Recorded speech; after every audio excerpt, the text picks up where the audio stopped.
Pythagoras தியரம்னா என்ன and அதுக்கு ஒரு ரியல் வேர்ல்டு எக்ஸாம்பிளோட இன்றைக்கி இந்த வீடியோவில் நம்ம பார்க்க போகிறோம். ஸோ ஃபஸ்ட்டு நம்ம ஒரு ட்ரையாங்கிளை வரைஞ்சிப்போம். ஏன் ட்ரையாங்கிள்னு கேட்குறீங்களா? ஸோ பைத்தாகரஸ் தியரம்ன்றதே ஒரு ட்ரையாங்கிளுக்கு நடுவில், அதாவது ட்ரையாங்கிளோட 3 சைடுக்கு நடுவில் இருக்கிற ஒரு ரிலேஷன்ஷிப்பை எக்ஸ்பிளைன் பண்ணுறது தான் பைத்தாகரஸ் தியரம். ஆனால் இது எல்லா ட்ரையாங்கிளுக்கும் செட் ஆகாது. ரைட் ஆங்கிள் ட்ரையாங்கிள்னு ஒன்று சொல்லுவோம். அதாவது ட்ரையாங்கிளோட ஏதோ ஒரு கார்னர் 90 டிகிரி ஆங்கிளில் இருந்தால் அந்த ட்ரையாங்கிள் நம்ம ரைட் ஆங்கிள் ட்ரையாங்கிள்னு சொல்லுவோம்.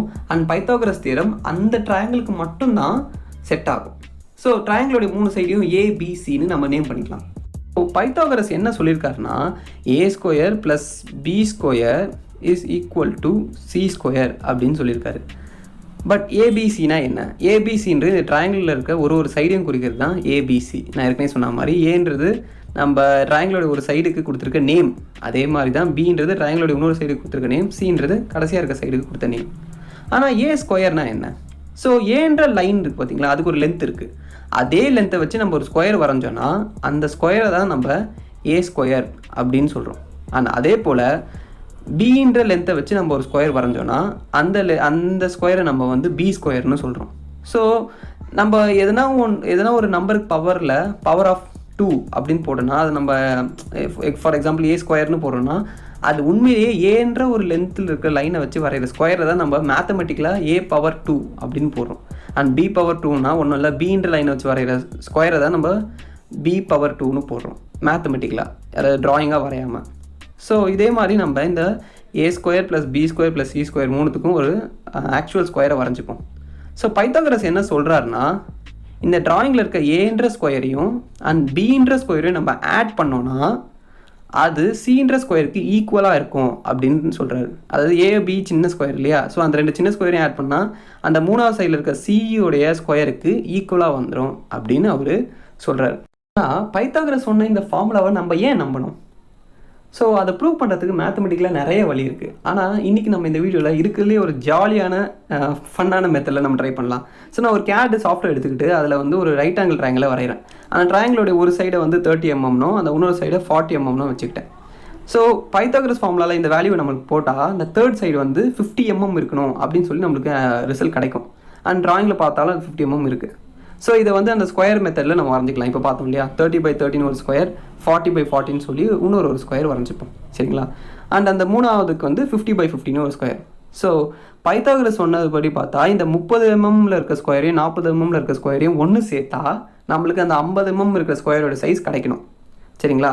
பட் இதை ப்ரூவ் பண்ணுறதுக்கு நம்ம என்ன பண்ணலாம், இந்த 3 ஸ்கொயரும் 3D மாடல் பண்ணி அதை 3D பிரிண்டிங் பண்ணலாம், சரிங்களா?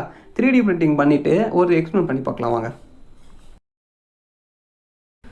ஸோ இப்போ நான் 30 mm/30 mm ஒரு ஸ்கொயர் ரெடி பண்ணுறேன் அண்ட் அதை எக்ஸ்ட்ரூட் பண்ணி ஒரு க்யூபாக மாற்றிக்கிறேன். அண்ட் இதே மெத்தடில் 40 mm/40 mm ஒரு க்யூபும் அண்ட் 50 mm/50 mm ஒரு க்யூபும் ரெடி பண்ணிக்கிறேன். ஸோ இந்த 3 க்யூபுக்கும் 3D மாடல் ரெடி பண்ணிவிட்டு இதை நம்ம 3D பிரிண்டரில் போட்டு பிரிண்ட் பண்ணிக்கலாம்.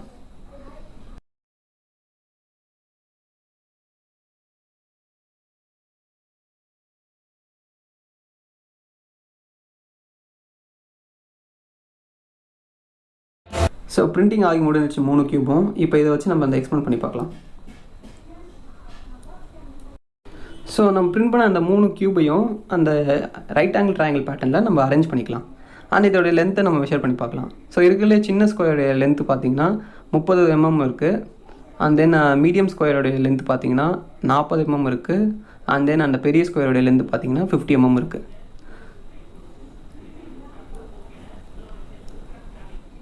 ஸோ இது ஒரு ட்ராயிங்காக வரைஞ்சா ஒரு ரைட் ஆங்கிள் ட்ரையாங்கிளோடைய ஒரு சைடு வந்து இப்போது 30 mm இருக்குது, இன்னொரு சைடு 40 mm இருக்குது, இன்னொரு சைடு 50 mm இருக்குது. அண்ட் பைத்தாகரஸோடைய தியரம் படி 30² + 40² = 50² அப்படி இருக்கணும். ஓகே, இப்போ என்ன பண்ணலாம், இந்த 2 சின்ன ஸ்கொயர்லேயும் வந்து நம்ம வாட்டர் ஃபில் பண்ணலாம்.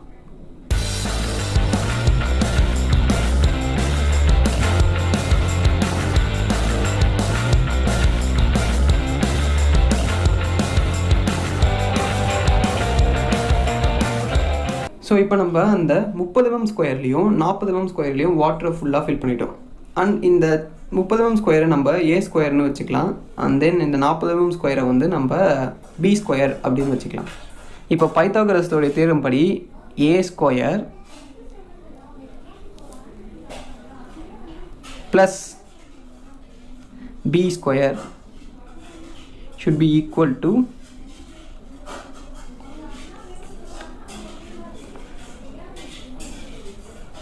C square. ஸோ நீங்கள் பார்த்தீங்கன்னா A and B உடைய ஃபுல் தண்ணியையும் நம்ம C ஸ்கொயரில் போர் பண்ணால் அது கரெக்டாக C ஸ்கொயரை ஃபில் பண்ணிடுது.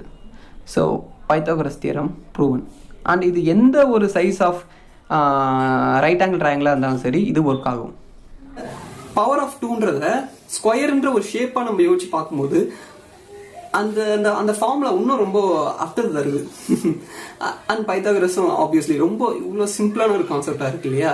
அண்ட் இந்த வீடியோ உங்களை அப்படி ஃபீல் பண்ண வச்சுது, இவ்வளோதான் தான் பைத்தாகரஸ் தியரமா அப்படின்னு ஃபீல் பண்ண வச்சுன்னா மறக்காமல் நிறைய பேர் ஷேர் பண்ணுங்கள். ஸ்கூல் பசங்களாக இருந்தால் டெஃபினட்டாக ஷேர் பண்ணுங்கள். அண்ட் இந்த வீடியோ பார்த்ததுக்கு ரொம்ப ரொம்ப நன்றி. See you in next video.